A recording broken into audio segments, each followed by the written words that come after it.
नमस्कार विद्यार्थी मित्रांनो, आपण बघतोय हजारेज न्यूटन क्लासेस. यामध्ये 12th सायन्सच्या अंडर फिजिक्स फर्स्ट सब्जेक्ट बघतोय आपण.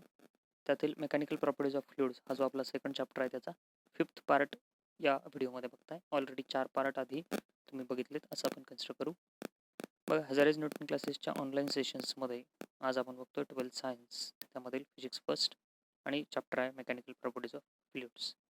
तर मग आता मेकॅनिकल प्रॉपर्टीज ऑफ फ्लुइड्समध्ये ऑलरेडी आपण आत्तापर्यंत surface tension, angle of contact हे कन्सेप्ट बघितलेत. तर त्यालाच पुढे कंटिन्यू करू आपण. बघा, नेक्स्ट पॉईंट आहे shape of liquid drops on solid surface.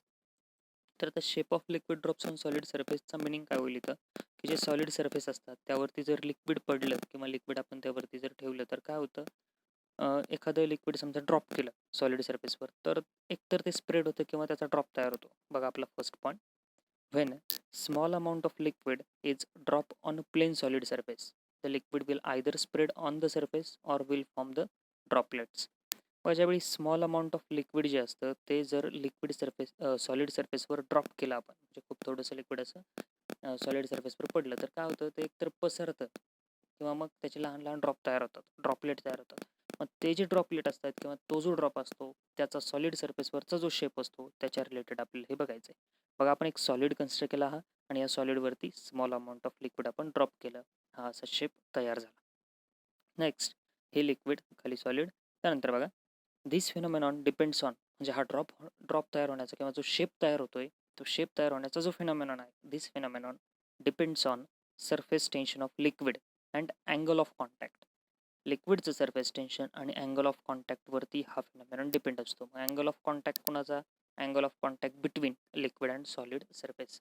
आपण याच्या आधी पण बघितलं अँगल ऑफ कॉन्टॅक्टचा कन्सेप्ट. लिक्विड आणि सॉलिड ज्या पेअर असतात त्यांच्यामध्ये अँगल ऑफ कॉन्टॅक्ट तयार होतात. मग हा अँगल ऑफ कॉन्टॅक्ट आणि सरफेस टेन्शन त्यांच्यामधलं, त्यावरती हा फिनॉमिनॉन डिपेंड असतो. बस फक्त एवढंच का? नाही, तर अजून इथं 2 पेअर तयार होतील. बघा, आपण नेक्स्ट पॉईंट बघण्याआधी इथे एक मीडियम कन्सिडर केलं, एअर. बघा, लिक्विड बाहेर काय असणार, एअर असणार. मग आता इथे लिक्विड सॉलिडची जशी पेअर तशीच लिक्विड एअरची पण पेअर असणार, तशीच एअर सॉलिडची पण पेअर असणार. मग आता जसं लिक्विड सॉलिडचं तुम्ही सरफेस टेन्शन घेताय तसंच लिक्विड एअरचं पण सरफेस टेन्शन घ्यायचं आणि एअर सॉलिडचं पण घ्यायचं. मग हे अजून 2 सरफेस टेन्शन ॲड होतील. बघा, next third point, surface tension between liquid and air as well as solid and air also considered. म्हणजे 3 सरफेस टेन्शन आणि अँगल ऑफ कॉन्टॅक्ट या सगळ्यावरती हा shape of liquid drop depend असतो. नेक्स्ट, आपण ती diagram तशीच कन्सिडर केली आणि आता इथं आपण अँगल ऑफ कॉन्टॅक्ट घेतला थिटा. बघा, let theta be the angle of contact for given solid liquid pair. दिलेल्या सॉलिड लिक्विड पेअरसाठी आपण अँगल ऑफ कॉन्टॅक्ट घेतला थिटा आणि डायग्राममध्ये तो असा डिनोट केला. बघा, थिटा कसा आपण दाखवतो, तो टँजंट ड्रॉ करायचा लिक्विड सरफेसला, तो टँजंट आणि सॉलिड सरफेस यांच्यातला अँगल घ्यायचा, फक्त कसा, विदिन द लिक्विड डेफिनेशननुसार. मग तो आला थिटा, अँगल ऑफ कॉन्टॅक्ट. आता इथं आपण 3 फोर्सेस घेणार due to surface tension.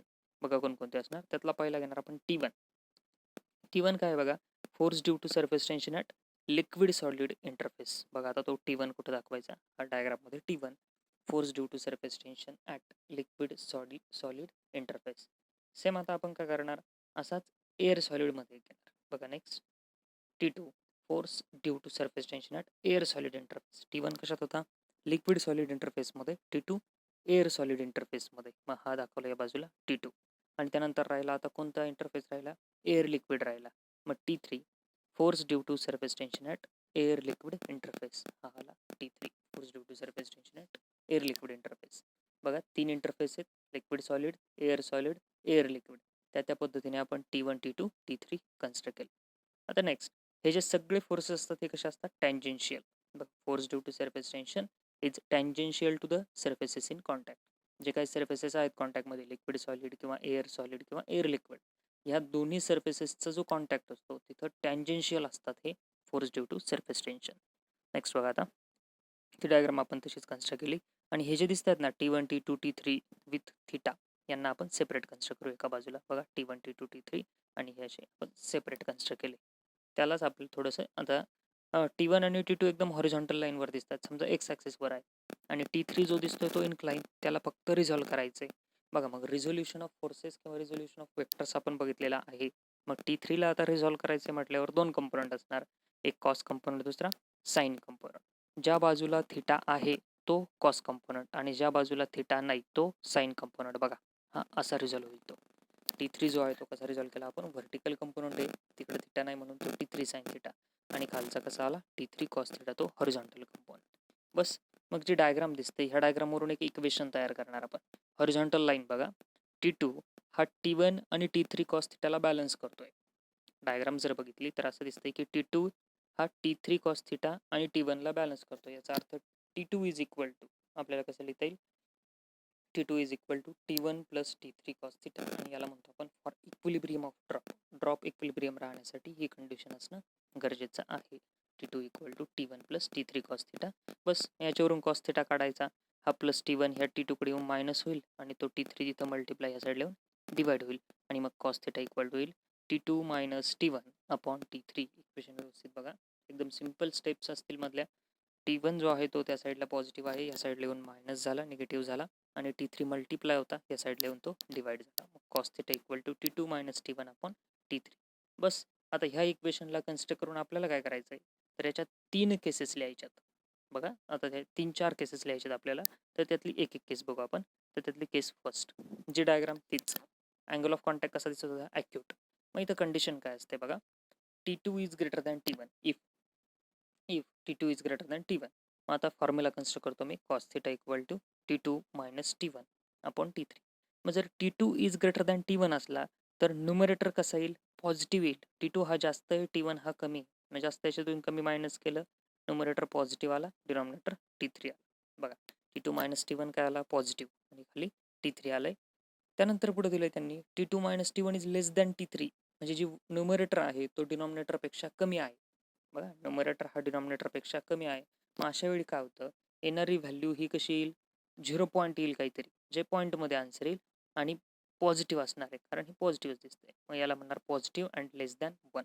Answer जे येईल कॉस थिटाचं ते पॉझिटिव्ह आणि लेस दॅन 1 येईल. मग कॉसचे असे कोणते अँगल आहेत की ज्यांचं आन्सर पॉझिटिव्ह आणि लेस दॅन 1 असतं, तर बिलो 90 डिग्री. बघा कॉस थिटा जो आहे तो पॉझिटिव्ह आणि लेस दॅन 1 असतो 90 डिग्रीपर्यंत, म्हणून मग त्याला आपण म्हणणार अँगल ऑफ कॉन्टॅक्ट कसा, ॲक्यूट. डायग्राम पण समोर आहे. आता ऑप्ट्यूस कधी येईल बघा, नेक्स्ट केस 2. बघा आता परत एकदा फॉर्म्युला कन्सिडर केला. आता इथं फक्त चेंज हा झाला की T2 हा कमी झाला, T2 is less than T1 घेतला आपण. बघा if T2 is less than T1, मग बघा formula cos theta equal to T2 minus T1 upon T3 चा. T2 हा लेस दॅन T1 म्हणतोय आपण, म्हणजे T2 कमी T1 जास्त, कमी याच्यातून जास्त मायनस केलं तर काय येतं ते निगेटिव्ह. मग हे येईल निगेटिव्ह अपॉन T3. बघा न्युमरेटर निगेटिव्ह येणार अपॉन T3, पण जी वरची T1 मायनस T2 ची व्हॅल्यू आहे, T1 मायनस T2 नीट बघा, एक जे लिहिलंय त्यात T1 minus T2 is less than T3 लिहिलंय, आणि खाली T2 मायनस T1 दिसतोय फॉर्म्युल्यात.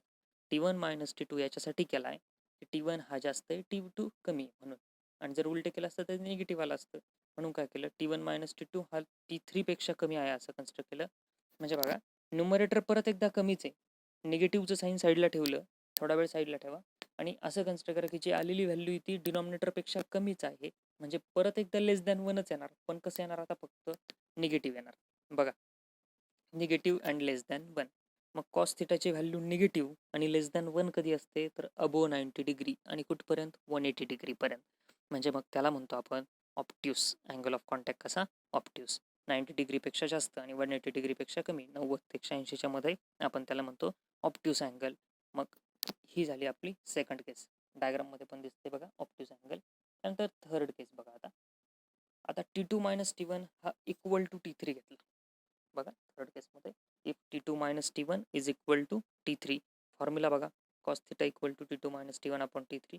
T2 मायनस T1 च्या जागी T3 पुट केलं, बघा T3 अपॉन T3, मग कॉस थिटा किती आला, 1. पण मग कॉसचा असा कोणता अँगल आहे ज्याची व्हॅल्यू 1, तर मग कॉस 0 काय असतो, 1 असतो. याचा अर्थ इथं थिटा काय आला, नियरली इक्वल टू 0. बघा केस थर्ड आता, if T2 minus T1 is equal to T3, cos theta equal to 1 and theta is nearly equal to 0. Theta हा nearly equal to 0. Next case 4, if T2 minus T1 is greater than T3. आता बघा formula समोर आहे, cos theta equal to T2 minus T1 upon T3. आता काय म्हटलंय आपण, numerator T2 minus T1 is greater than denominator T3. बघा numerator is greater than denominator असं जर असलं तर येणार आन्सर ग्रेटर दॅन 1 येणार. cos theta कसा येईल, greater than 1, which is impossible. Cos theta हा कधीच ग्रेटर दॅन 1 नसतो. त्याची केस पण बघा खाली घेऊ आपण. -1 is less than cos theta is less than 1. म्हणजे कसं असतं, कॉस थिटाची व्हॅल्यू कायम -1 आणि 1च्या मध्ये असते. याच्या बाहेर कॉस थिटाची व्हॅल्यू कधीच येत नाही. आणि जर आली तर ते इम्पॉसिबल केस असते. मग बस खाली रेडमध्ये जे लिहिलंय ते वाचा. Liquid spreads over the solid surface and drop will not form. अशा केसमध्ये जे लिक्विड त्या सॉलिड सरफेसवरती पडलंय ते पूर्णपणे स्प्रेड होतं, तिथं ड्रॉप तयार होत नाही. ही झाली केस 4. बघा व्यवस्थित हा पॉईंट रिवाइज करायचा आहे. व्हिडिओ तुम्ही 2-3 वेळा बघायचा आहे. शेप ऑफ लिक्विड ड्रॉपचा स्मॉल अमाऊंट ऑफ लिक्विड आपण त्यावरती ड्रॉप केलं, मग त्याच्यावरती T1 T2 T3 हे 3 फोर्सेस कन्सिडर केले. बस त्यांच्यावरून एक इक्वेशन लिहिलं आणि त्या इक्वेशनवरून 4 केसेस लिहिल्यात. Next, factors affecting the angle of contact. आता हा जो अँगल ऑफ कॉन्टॅक्ट आहे याला कोणकोणते फॅक्टर अफेक्ट करतात ते आपण या पॉईंटमध्ये बघतोय. बघा सगळ्यात पहिला फॅक्टर असतो the nature of liquid and solid in contact. कोणतं लिक्विड आणि कोणतं सॉलिड कॉन्टॅक्टमध्ये आहे त्याचा इफेक्ट पडतो अँगल ऑफ कॉन्टॅक्टवर. बघा आपण याच्या आधी पण बघितलं की सॉलिड लिक्विड पेअर बदलला तर अँगल ऑफ कॉन्टॅक्ट बदलतो. बस एकदम simple. The nature of the liquid and the solid in contact हा एक फॅक्टर आहे की जो अँगल ऑफ कॉन्टॅक्टला अफेक्ट करतो. सेकंड फॅक्टर आहे इम्प्युरिटी. जर काही इम्प्युरिटी ॲड केली आपण त्या लिक्विडमध्ये तर अँगल ऑफ कॉन्टॅक्ट अफेक्ट होतो. इम्प्युरिटीचा पॉईंट आपण डिटेलमध्ये पुढच्या स्लाइडमध्ये बघणारच आहोत. त्यानंतर टेम्परेचर जर बदललं लिक्विडचं, ते टेम्परेचर वाढलं किंवा कमी झालं तरी सुद्धा अँगल ऑफ कॉन्टॅक्ट बदलतो, तो सुद्धा चेंज होतो. मग आता पहिल्या पॉईंटला एक्सप्लेन करायची गरज नाहीये. लिक्विड सॉलिड इंटरफेस बदलले तर काय होतो, अँगल ऑफ कॉन्टॅक्ट बदलतो. आपण बघू नेक्स्ट इफेक्ट ऑफ इम्प्युरिटी. बघा इफेक्ट ऑफ इम्प्युरिटीज. मग आता इम्प्युरिटीज पण वेगवेगळ्या टाईपच्या असतात. त्याचे 1-2-3 पॉईंट तयार होतील. बघा first point, when soluble substance is dissolve in water surface tension of water increases. बघा ज्यावेळी सोल्युबल सबस्टन्स, एक्झाम्पल काय, कॉमन सॉल्ट सारखा सोल्युबल सबस्टन्स जर वॉटरमध्ये डिझॉल्व झाला, वॉटरमध्ये डिझॉल्व केला आपण, तर त्याचं सरफेस टेन्शन काय होतं, वाढतं, इन्क्रीज होतं. त्यानंतर सेकंड बघा, when sparingly soluble substance mixed with water surface tension of water decreases. बघा स्पॅरिंजलीचं मिनिंग इथं असं होईल की थोड्या वेळाने, म्हणजे वेळ लागतो आणि पूर्णपणे विरघळत नाही, ते म्हणजे पूर्णपणे सोल्युबल नसतं. असे सबस्टन्स जर वॉटरमध्ये मिक्स झाले तर सरफेस टेन्शन कमी होतं. बघा जर व्यवस्थित सोल्युबल होणारा सबस्टन्स असला फर्स्ट एक्झाम्पल सारखा तर सरफेस टेन्शन वाढतं, आणि जर व्यवस्थित सोल्युबल होणारा सबस्टन्स नसला तर सरफेस टेन्शन कमी होतं. एक्झाम्पल्स आहेत बघा, फेनॉल, डिटर्जंट हे एक्झाम्पल्स. सेकंड जे आपले स्पॅरिंजली सोल्युबल सबस्टन्सचे, त्यावेळी सरफेस टेन्शन डिक्रीज होतं. आणि याच्यात नेक्स्ट मग व्हेन इनसोल्युबल. आता समजा पूर्ण सोल्युबल होणारा किंवा कमी सोल्युबल होणारा, आणि आता थर्ड बघतोय आपण सोल्युबलच होत नाही. When insoluble impurity is added into water, म्हणजे त्यात विरघळलाच नाही त्या पाण्यामध्ये, तर मग सरफेस टेन्शन काय होतं, डिक्रीज होतं. सरफेस टेन्शन अशा वेळी कमी होतं. आणि एक्झाम्पल घेतलं आपण डस्ट. बघा डस्ट वगैरे असे जर डस्ट पार्टिकल जर ॲड झाले वॉटरमध्ये, म्हणजे इम्प्युरिटी ॲड झाली, आणि अशी इम्प्युरिटी ॲड झाल्यावर सरफेस टेन्शन त्याचं कमी होतं, surface tension decreases. Next effect of temperature. आता इफेक्ट ऑफ टेम्परेचरमध्ये बघा, इन मोस्ट ऑफ द लिक्विड्समध्ये काय होतं, टेम्परेचर वाढलं तर सरफेस टेन्शन कमी होतं. In most liquids as temperature increases surface tension decreases. Most of the लिक्विड्समध्ये टेम्परेचर वाढल्यानंतर सरफेस टेन्शन कमी होतं. नेक्स्ट पॉईंट, याला एक्सेप्शन आहेत बघा, तो मोल्टन कॉपर आणि मोल्टन कॅडमियम हे 2 असे लिक्विड आहेत की ज्यांचं टेम्परेचर वाढलं तर सरफेस टेन्शन सुद्धा वाढतं. बाकीच्या केसेसमध्ये टेम्परेचर वाढलं तर सरफेस टेन्शन कमी होतं. Next third, hot water is use to remove tough stains on fabric because of its lower surface tension. बघा बऱ्याच वेळा कपडे धुण्यासाठी थोडंसं गरम पाणी वापरतात. त्याचं रिझन हेच की हॉट वॉटरचं सरफेस टेन्शन कमी असतं. सरफेस टेन्शन टेम्परेचर वाढलं सरफेस टेन्शन कमी होणार. मग हॉट वॉटरचं सरफेस टेन्शन कमी असल्यामुळे काय करतो, तो टफ स्टेन्स जे असतात ते इझिली रिमूव्ह करतो. Next the last point, the surface tension of liquid becomes 0 at critical temperature. बघा प्रत्येक लिक्विडला एक क्रिटिकल टेम्परेचर असतं की ज्या टेम्परेचरला सरफेस टेन्शन त्याचं पूर्ण 0 होऊन जातं. असं म्हणता येईल की लिक्विडचं असं टेम्परेचर की ज्याला सरफेस टेन्शन 0 होतं त्याला क्रिटिकल टेम्परेचर म्हणायचं. हा एक पॉईंट यात लक्षात ठेवा. बघा आज आपण बघितलं शेप ऑफ लिक्विड ड्रॉप आणि factors affecting angle of contact. त्यामध्ये 3 फॅक्टर बघितले आपण. हा आजचा पार्ट झाला. त्यानंतर बघा याच्या पुढच्या व्हिडिओमध्ये आपण पुढचे जे काही पॉईंट्स असतील चॅप्टरचे ते बघणार आहोत. तर परत एकदा मी सांगतोय बघा की जास्तीत जास्त विद्यार्थ्यांपर्यंत हे शेअर करा. आपल्या क्लासेसची जी काही इन्फॉर्मेशन आहे ती.